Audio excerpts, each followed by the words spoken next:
Hey, everybody. Thanks for messaging me and being interested in joining this project. Uh, Here's a table that I made of tables.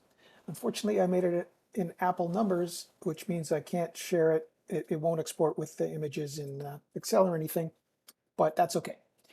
So what I got here is an example of 50 different types of tables from different PubMed, Europe PubMed, actually, articles. Uh, and these are just the chemical constituent tables. That's what they're showing. So theoretically, they should be relatively the same information, but as you see, they're not. And also, just getting the information out is one thing because of things like, well, in this case, I think it's probably just a single row, although these, looks like two rows in here, but other columns, like this one, has two rows as a header column. So what do we do with that, right?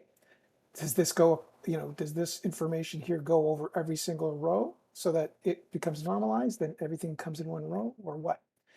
Um, Let me just start from the beginning, I guess, to give you a heads up. If you want to take a look at the PDFs for any of these, you can just go to the article here by clicking on the link. And once it loads, there we go. You can go over here to open PDF and it'll download it. I think that one's here. And as you can see, you'll get the PDF here and find the constituent table.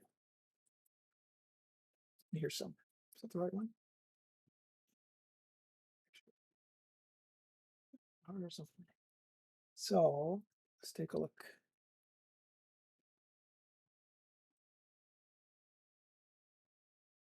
Source. Oh, here it is. Right. So here's one of them: chemical constituents, effects, references, uh, and others. So anyway, here's where you'll see the original tables. So here's the problems that we run into. So we want to be able to import eventually, in TSV, because especially when you get down to chemical names, sometimes there'll be a comma in them. I don't see any in this case so far, but that can really throw things off with a CSV, a common separated values. So TSV would be the best. It would be great to have the PMC ID or URL or something somehow separated into this text in the same way every time, or sorry, the TSV, or maybe a text file that comes in afterwards. I don't know, because I'm just trying to make it, the whole point is to normalize it so that we can import this data uh, and all the fields go in the right place. So that's the other thing. Here we've got a source sample and we've got multiple ones here, one above each other. In others, we have source samples in separate columns. So that requires normalization, right? The other bit is that in this case, we have each of the chemical, well, this one's got some extra stuff in here. But he's got some, words that don't have anything to do with anything. But here's the chemical constituents, and they're separated by a comma, which means that we would like each of these to have their own row, which means we would have to have these duplicated as well so that they could be attributed to the right row and they get sucked into a database, obviously. What are some other problems? Here's some other ones. Sometimes they're numbered, which is fine. Sometimes not, which throws things off. But then the bottom might have different information at the bottom, right? So here we've got total and yield. In other places we have sum. In other places we have a bunch of things here, total, group, compounds, and all this other stuff. We want to be able to import all of the relevant information, the name of the component, the percentage of that constituent in the plant. So we need the plant name in its own row as well, or yeah, column, that's rather. And then you have, in this case, there's percentage area. Some of them have that. So that would be great if they all got normalized. And so a new table that would have things like, so plant name, compound percent,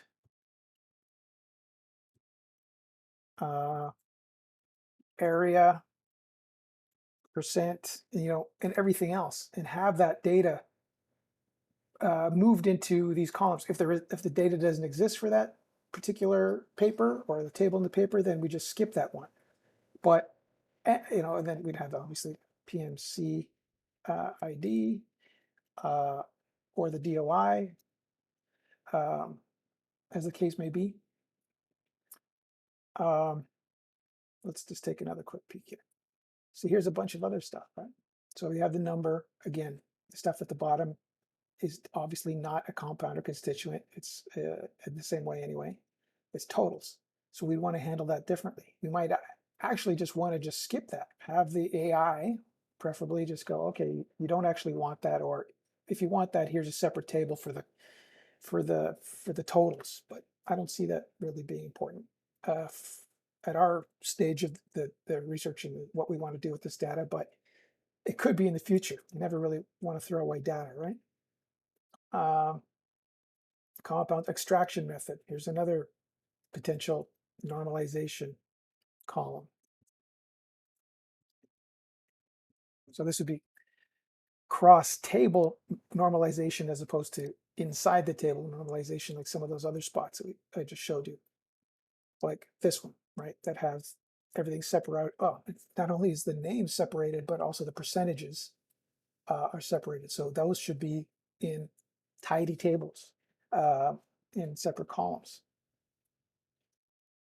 As you can see, and this is just chemical constituents. This is pretty straightforward stuff compared to the other kinds of table that we're interested in, which is about measuring the activities that these plants have. So there's a minimum effective concentration, a minimum inhibitory concentration, for instance, things like that. I'll show you that in a separate video. Anyway, okay, this one's even got, you can see how complicated this is. I mean, and these are all the same thing, supposedly, right? The phytocomponents identified in a plant. But there's a lot of information that needs to be extracted and put in the right spot. And every single, whether it be the Adobe suite or Abby or the Python tools, none of them do a good job of this. And that's where I'm hoping that all your and our big brains can get together and solve this problem, because there's a lot of data that's been created over the years that scientists could be using right now. But there's people talk about open access, but this is open availability, but it's not accessible at all until you get it out of a PDF. So thank you very much. If you have more questions, please post something or send me a DM, and I'll be really happy to have a conversation about this anytime with anyone. Thanks, guys and girls.